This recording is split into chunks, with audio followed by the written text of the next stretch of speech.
paminaw o katawahan, sa tinggog sa magbalantay.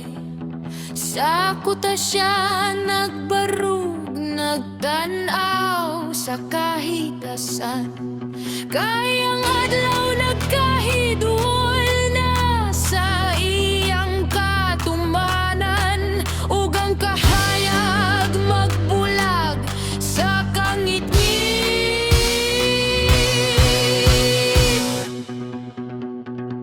Sa kalibutan nga nalubog sa pagkalimot, ang mga kasing-kasing na imong bato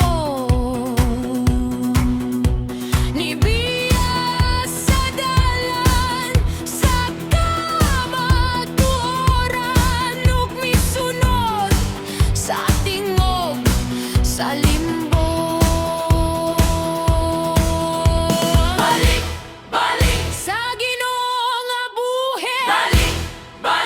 Sa kahayag sa kamatuoran,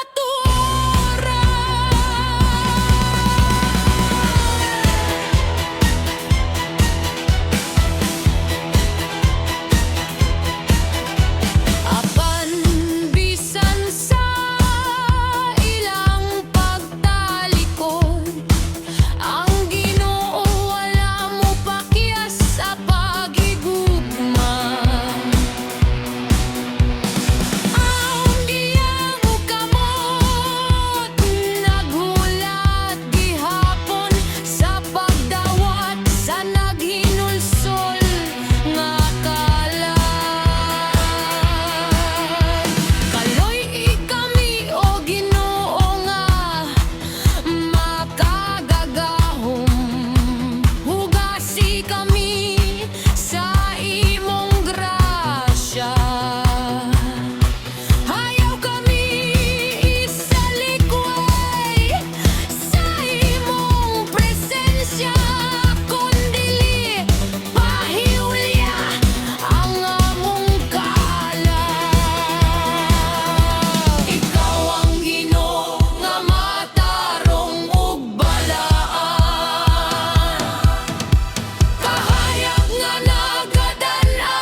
Ipataas ang tingog sa pagdayeg,